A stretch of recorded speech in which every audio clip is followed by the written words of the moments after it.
hay hai này trong độ thi đây này anh em ngồi nhà tham gia các số học viên mình số bạn lọ đây cho mình đồng nồi kho đúng á các bạn giỏ đó mới giỏ đó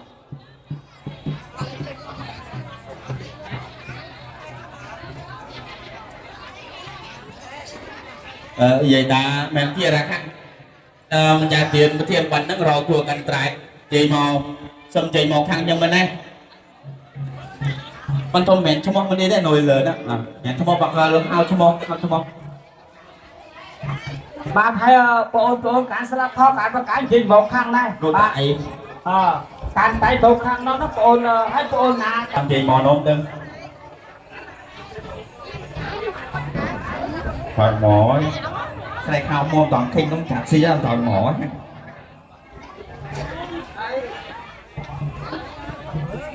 เอาเลยมองข้างบนข้างล่างไปตัวประกุบาริบากรตามจาน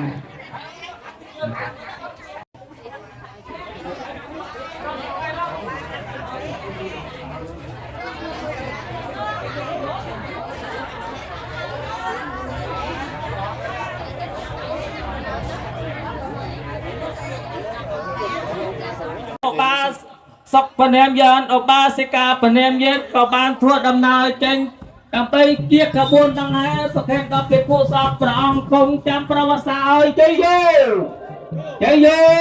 ở sa to ông cả tân là tiền được bao phong vô có ban thua đầm nào mà tích mà đo đầm tây có ai thực hiện đập bị cô sọc phòng không qua đầm nào ai chơi vô không có sa to chẳng còn lấy chẳng còn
អ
bản điệp buôn đông ai đông ông bà thân đàn điền ông đôi ta nhị đường xuyên pha kim bè trong bầy này bản buôn đông nào bất tình mà đong xuyên một căn aram hàn đây con đầu một sầm rong ai con bọc phong dương hơi hết đôi chân này hơi nhớ nhóm của sông ông bò sa tô xóa con đôi mẹ trời kia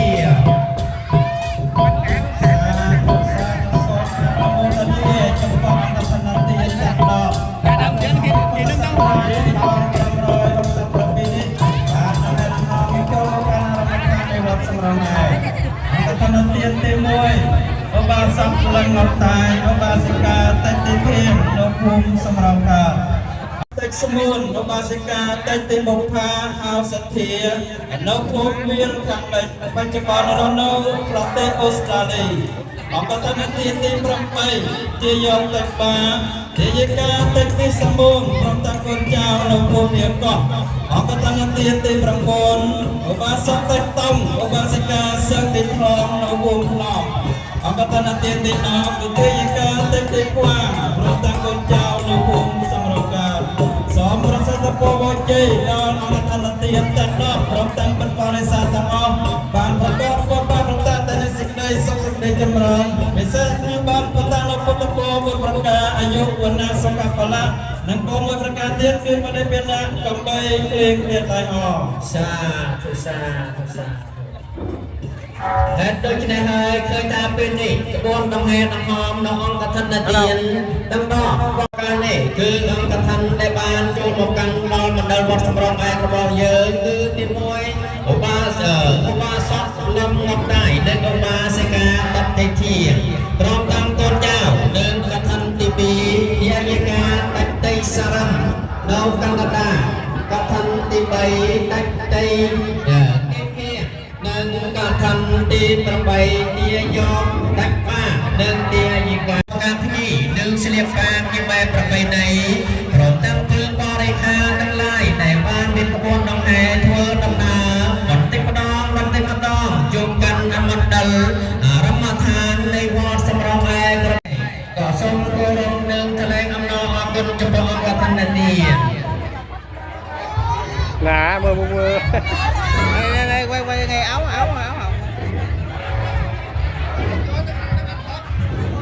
chạy vô nhóm chia pra song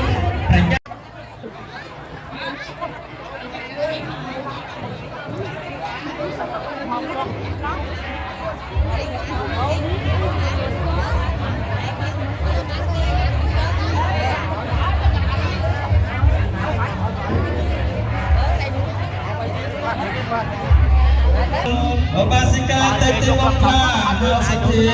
rồi tăng con cha tăng ngõ nấu phum sông rong viên hàng lấy bạch chập on rồi nấu lê quan sông rong ai thời xóm cô rong tăng con sma phum đôi xóm nari kiri chập con sát thia chợ thla rồi bao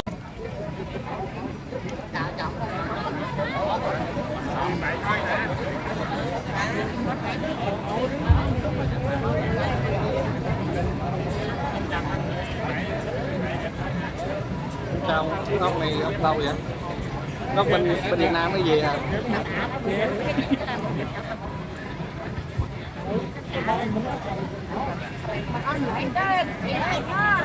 bản sông cô rong tăng con đang làm nói đi cái thằng tiền môi rồi đó làm tiền đồng tiền môi cứ mình chặt thằng đồng con tài tiền tiền mình chặt thằng tiền phê cứ tiền cà râm mình chặt thằng tiền bay cứ tiền rô mình chặt thằng tiền muôn cứ tiền sân công mình chặt thằng tiền trắng cứ tiền miên tiền muôn mình chặt thằng tiền môi cứ to nhọn tiền về mình chặt thằng tiền phê tiền muôn tiền mục hà kita kata di Rambai kita ba kunti semua kita kata di Pembut kita tong sendiri thong kita kata di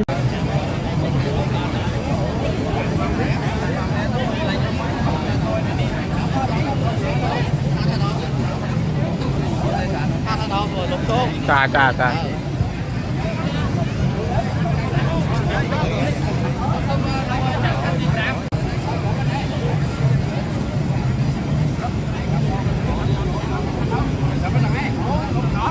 นี่แบมือมันนี่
đây tập trung đây luôn đây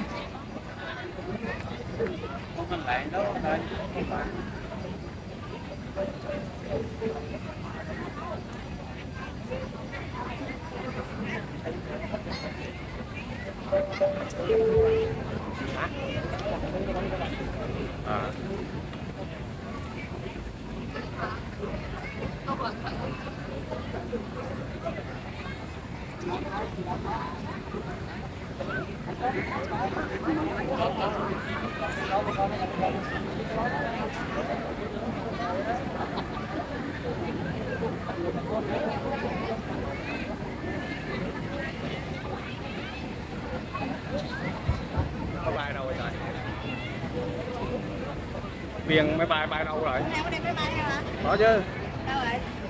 Đó, ra ngoài máy bay.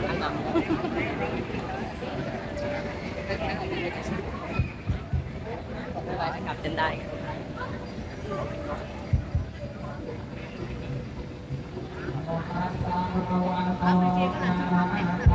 Ở đâu? Mà.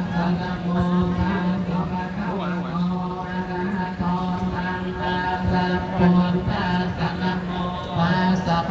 Siêu này là bánh có bông pháo chưa, pháo bông gì? Pháo bông trên đó, cái pháo không à? Đó, chưa? Thế rồi.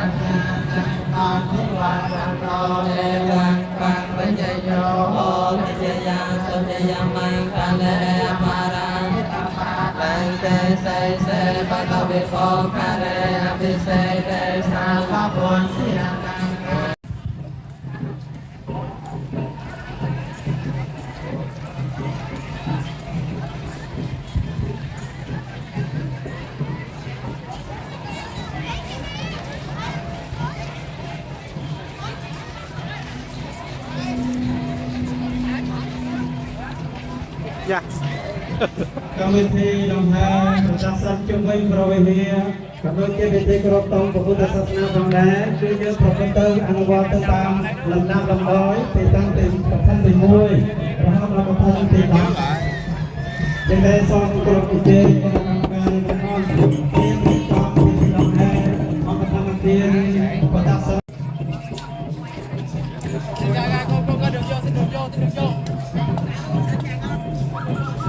អង្គកថាទានដែលត្រូវមកទីមកទី1គឺអង្គកថាទានរបស់អាវាស័កលំអត់តែអាវាសិកាតាំងពីធានបញ្ញ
អ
Hãy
subscribe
cho kênh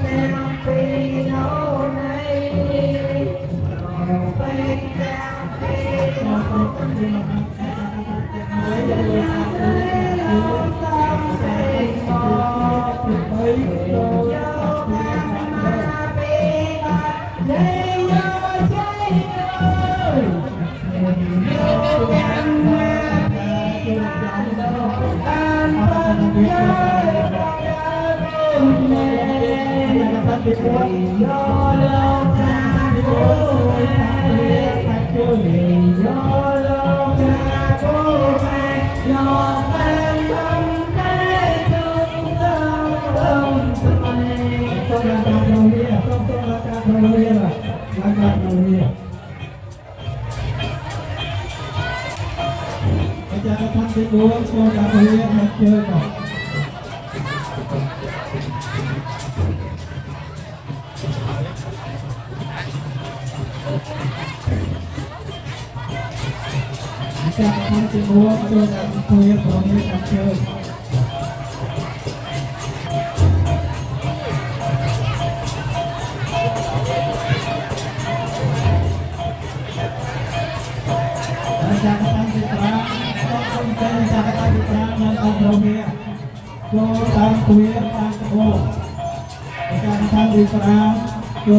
để không bỏ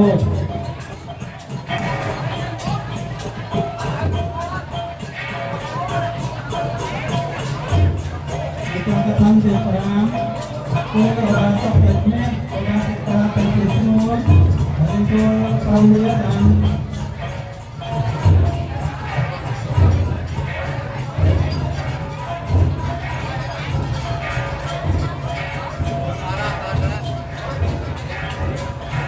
Tampuya Tampo. Kita di dalam Tampuya Tampo.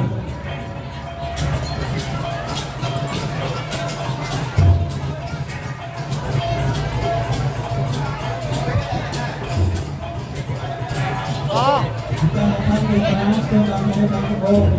Kita Tampuya Tampo.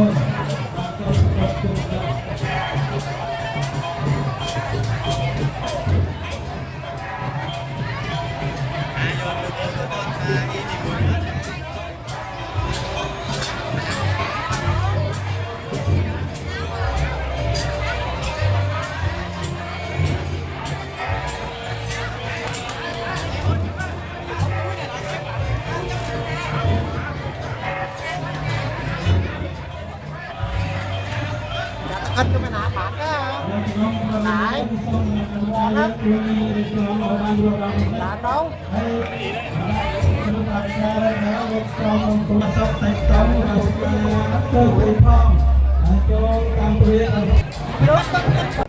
Quay quay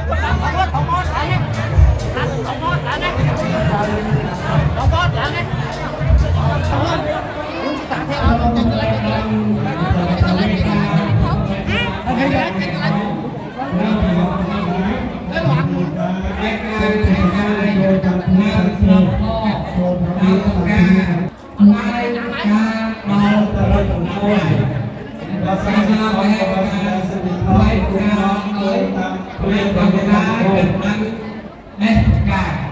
Mình cái này không cũng đó cái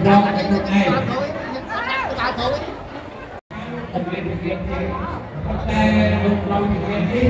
วงเรียนงานได้เรียนไปแพ้เดินเรียนไปที่จะ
รักแนว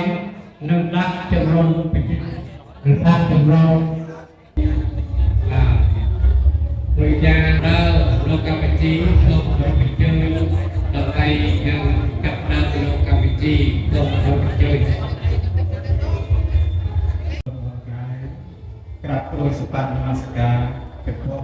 ประจุไปในตลอดระดับใจ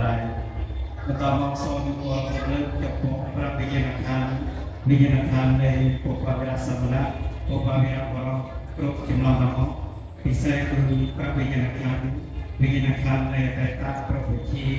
คณะอารามติบาลจังเสสปราจำลองในบ้านก่อสร้างวัดสำรองในพระพุทธเราเป็นที่เสด็จกรบยันเดินสู่สิ่งที่เราประการนั้นต่อมาทรงกรบประทับพระองค์ประจำที่การสอนแต่เราแต่เป็นทิ้งรวมถึงวันหนึ่งพระเทศจาพระธรรมิจาพระภิกษุสงฆ์กรองน้ำในที่สการะผูกโบในทรงกรบจำพวกวิจารณ์ธรรมแต่งออกรวมถึงวันหนึ่งพุทธบริษัทแต่ออกเป็นคณะกรรมการในวัดสมรภูมิครบมันนักคณะกรรมการเมียน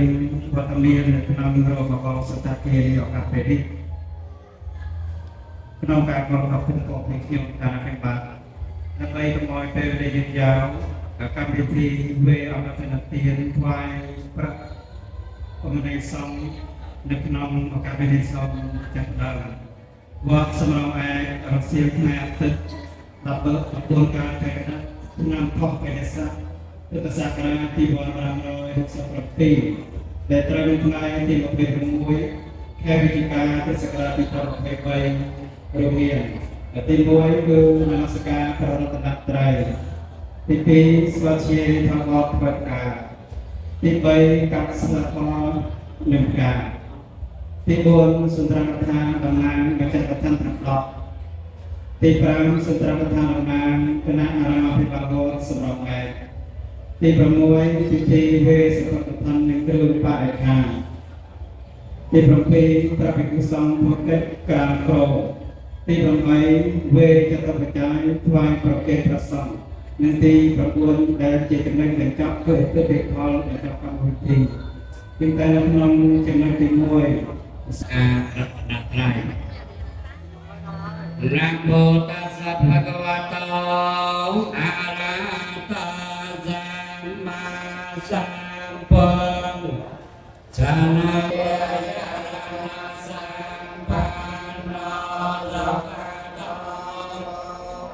วิโกอนันตโรปุริสัทธัมมัสสะเทสักขะเทวมนุสา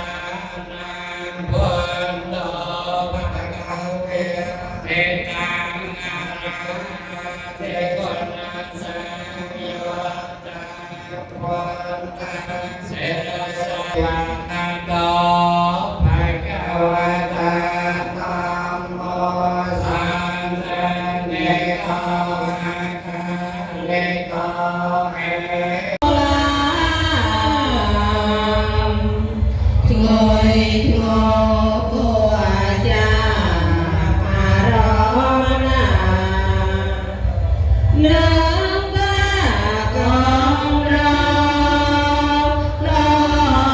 lỡ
ជាបឋមគ្មានបករណាជីវិតបានប្រសពធ្វើលោកនៅនមស្ការនៃពុទ្ធបរិស័ទតាមតែបេតវេសេរីគ្រប់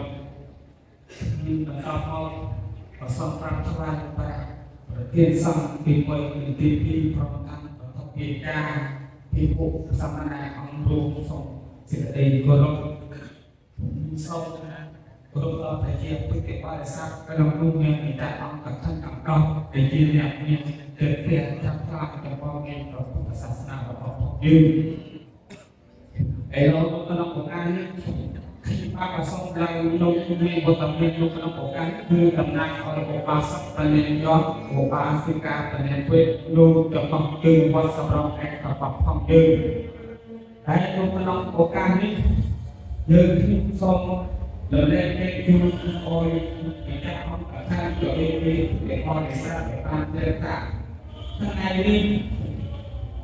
ពេលនេះថ្ងៃនេះខែនេះឆ្នាំនេះយើងខ្ញុំកំណងមកប្រាថ្នាបានសម្រាប់ហើយយើងខ្ញុំពលរដ្ឋទីណាភាសាបង្កើតក៏បានកសាងសម្បត្តិអស្ចារ្យមួយដើម្បីយកមកចម្រើនជួយជាសម្បត្តិជាអក្សរលេខវដើម្បីដាក់ហែយកមកប្រព័ន្ធរបស់អង្គលោកលោកអង្គលោកប្រាក់គូសង្ឃของប្រចាំវិទ្យាមកវត្តសម្រាប់ឯនេះតាមសេចក្តីលោកការរបស់ព្រះសង្ឃហើយเราไปจับประเทศเราการขัดเอาเรื่องសេចក្តីប្រាថ្នាของបានសម្រេចថាអង្គកថាអធិប្រកបកាត់នេះបានសម្រេចហើយគឺសម្រាប់អសអានការទាំងតែទេវដើម្បីយកមកប្រតិបត្តិពីគូសង្ឃមិនចំពោះពីគូអង្គណាមួយនោះសូមប្រសងទទួលយកអរសេចក្តីសុខមានសេចក្តីចម្រើនហើយមួយផ្នែកទៀតលើកទីពុទ្ធិកានិកសមាធិទៀតបបាសកបញ្ញាយន្តឬបបាសិកាបញ្ញាពេទ្យប្រសងទទួលយកអានិសង្ឃនេះទៅតាមមេត្តារបស់ព្រះអង្គប្រទានឲ្យតាមដោយគេដែលយើងខ្ញុំជានិកអាស័កផ្នែកដោយគេប្រសពទទួលយកទៅលោកសេចក្តីសុខរយៈពេលទៀតប្រសពទៅជូនទៅដល់អ្នកណាឬបេតារបស់ផងយើងដែលបានតែថាបកាលោកខាងក្នុងនោះសូមបានជួយដល់ការជួយដល់ទុកតោពីវិទ្យារបស់ផងខ្លួនបានទៅដល់ទីខំទី4ទីឧត្តមសំប្រសើរដោយអានផាឡានៃសំនៃអង្គការដែលเป็นរបស់ផងយើងខ្ញុំកំដរដើម្បីជួយជួយទៅឲ្យការហើយខាងក្រោយនេះយើងគឺមានអ្វីគេមានថាសូមប្រសិទ្ធផលទាំងឡាយមួយប្រការគឺអាយុបើថាសុខបលាជួយទៅដល់ការទៅគេប្រធានដល់បាននៃពុទ្ធបរិស័ទក្នុងពុទ្ធជាអង្គការរបស់យើងទាំងអស់នេះជាទូពីណាអរបានសម្ដែងក្នុងសេចក្តីប្រាថ្នាតាមបររបស់ព្រះសម្មាសម្ពុទ្ធរបស់យើងប្រទានដល់អាយុវណ្ណៈសុខបលាដើម្បីធានាដែរអង្គសូមអនុមោទនាសូមអនុមោទនាអសរពុទ្ធជាបងអាចារ្យទ្រុងការករុណាកុលវិដល់តាមមេប្រាពេអរប្រាជាប្រាលប្រសាករុណានៅញៃយ៉ាអទាំងពួងដោយប្រពៃ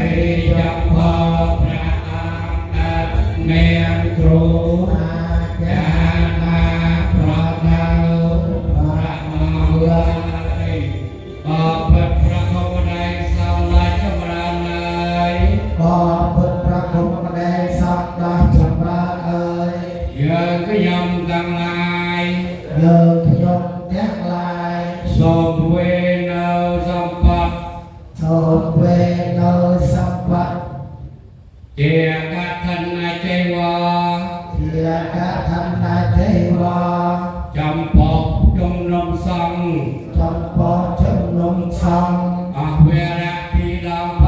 ងអវេរៈពីដងផងអវេរៈពីដងផងអវេរៈពីដងផងខាងក្រោយនេះវេបរិខាសម្រាប់កឋិនបាទបើពុទ្ធប្រគំនៃសំឡេងចម្រើនឡើយអើយរីឯកឋិនចេវរីឯ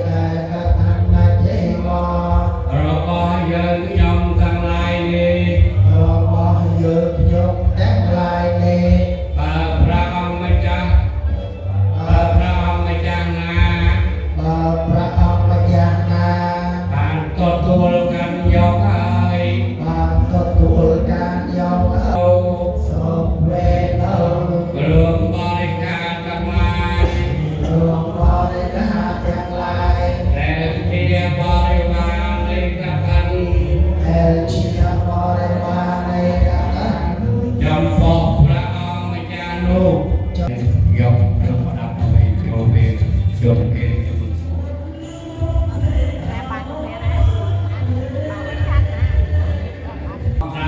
ចូលចំពោះចម្រុំសពដាក់ចូលហើយផ្លែអង្គម្ដងមើលគេម្យ៉ាងណាអបអរក៏បានបញ្ញាម្យ៉ាងណាអបអរក៏បានយ៉ាងប្រែការសតអបប្រែណយ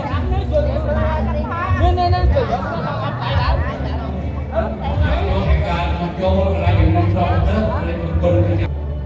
ចូលមកដល់សម្រាប់ណាក់យកខាងទៅឲ្យទៅគុណ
ទីមួយគឺឧបាសកលំមកកាយឧបាសិកាដែលទីទៀងយកភូមិសម្រាប់កើត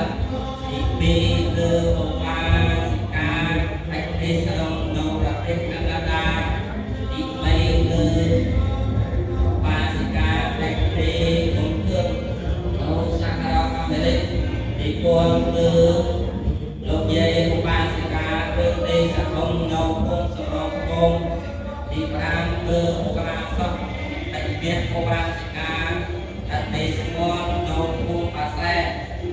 ទី6គឺឧបាសកតូយ៉ងឧបាសិកាដែលទីវេននៅភូមិសរលេខទី7គឺឧបាសកដែលស្ពឿនឧបាសិកាដែលទីអានហៅទានៅប្រទេសអូស្ត្រាលីទី8គឺ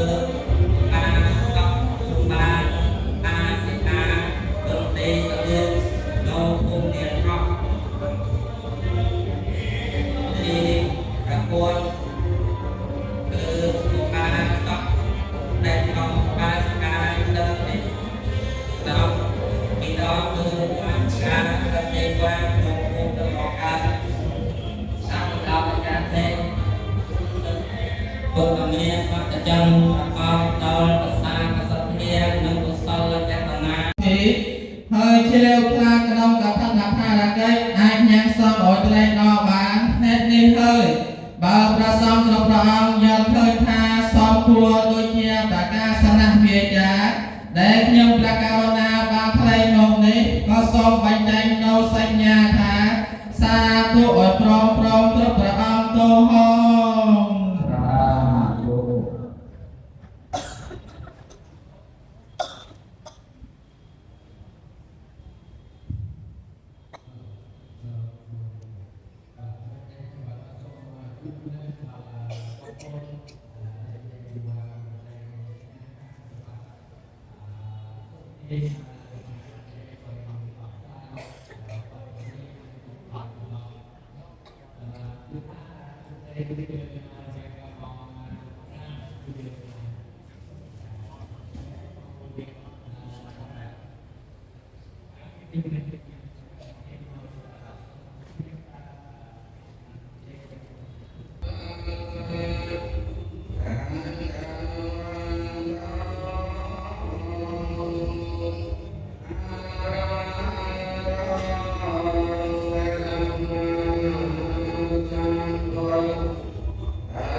Iman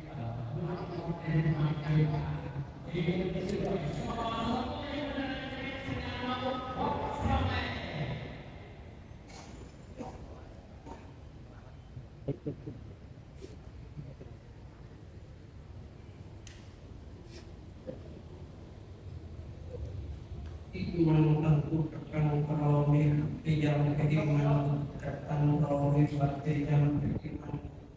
tekan peromi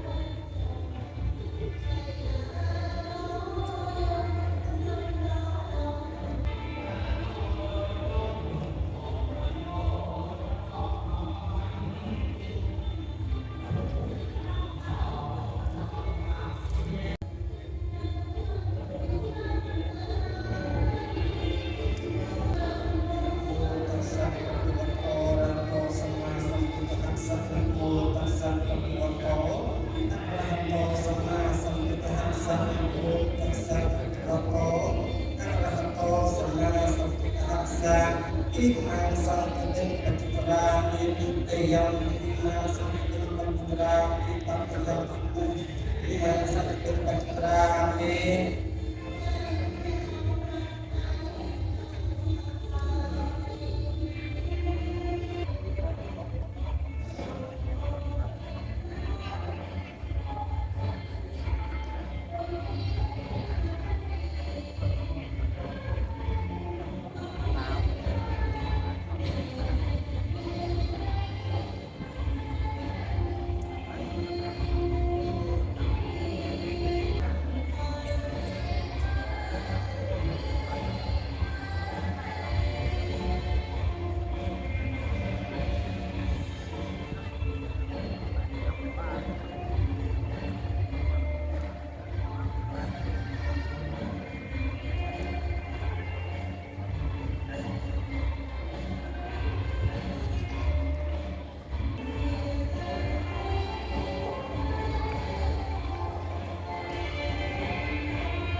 ท่านที่ไป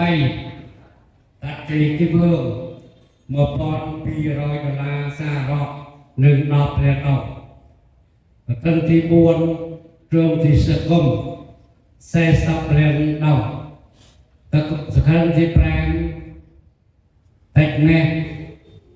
tạch thì sương nguồn nó bật sai chết sắp lên đâu thân thì trong mùi về tôi giòn rô xa tôi giòn chết sắp lên đâu thân thì bật bình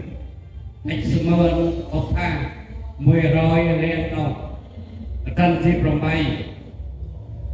tạch ba nếu có sam sắp lên đâu thân thì trong buồn tạch tông nâng sơn thịt thong nó học sắp lên nông thì đó thạch thịt vàng 10 roi lên nông nâng phải chai sạp to luôn chùm luôn 10 roi buôn lên rồi mấy roi học sắp ram hoạt động rồi tăng cơ bali kha coi dây ta sẽ còn rong nângประเภทอยู่ตรงซ่อตั้งปัจจัยจากเครื่องบริการใช้อยู่ไว้กันแล้วเวรุษคือประเภทนำซ่อมวัฒนามันประเภทรวมมันประเภทอยู่ซ่อมนี่จะประเภทเราเป็นกุศลแล้วซ่อมมาก่อนเป็นเรียบเราสนใจตาเงยานตาเราพายใจเย็นเทียนเวนวาสังการเตมาทุเทียมเป็นมายังปันเตเมจันตาเราพายใจเย็นเทียนเวนวาสังการเตมาสาธุปันเตสังโฆเมจันตาเราพายใจเย็นปฏิกรณโตอามากันเตดารัตตาตายายตายาสกายาเราพยายามคนตลอดเป็นบริการเป็นสองนั่นแหละเป็นสองทั้งเป็นเราเอาสองเอาเป็นใจได้ใจได้เป็น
nó như vậy thì bông lên được không?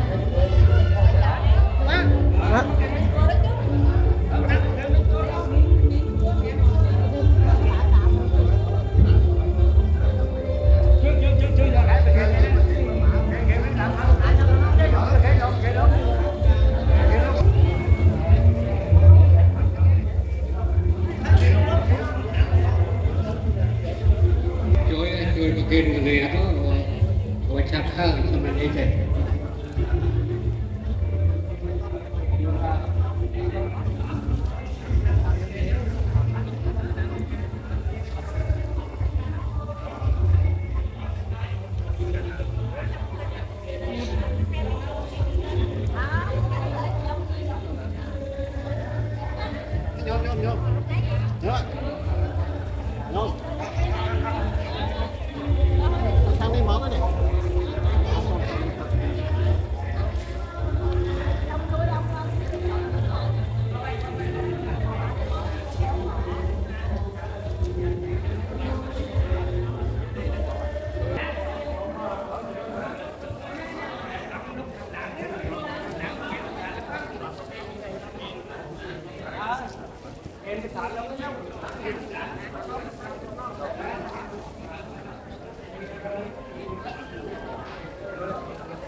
គេនៅរួមជាមួយនឹងជំនុំសង្ឃឲ្យលោកចាត់ចែងខាងក្រោយវិញ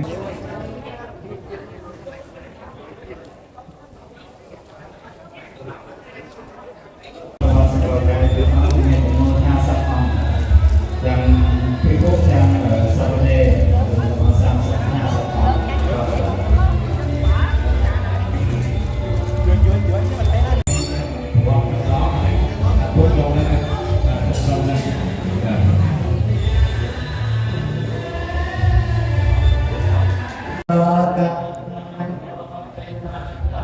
มาตัมมังเส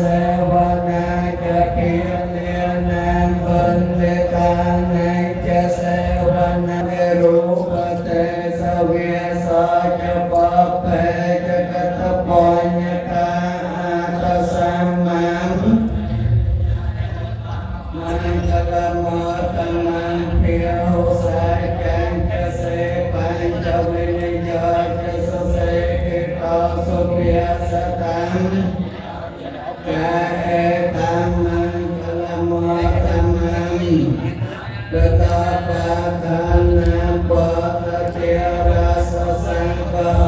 อนาคลาจะกะมังตาเอจะละมะตัมมังเทนะจะธรรมจริยังจะเนียตัมมังคาระเตวระเตจะสัญญโมอาปมาโตจะธรรมเนสเอตัมสาธุสาธุสาธุนโมเยธรรมกายเยนเวียจามนัสสะเดทัสเสสกตังกตังเยสัยเยโนอาทิเยจัสสะตาสัยเยโนกตังปุญญพลังไมหัมเพียกิภวันโตเตเยตังกตังสวิติตังตันนังปุญญพลังมาเยเย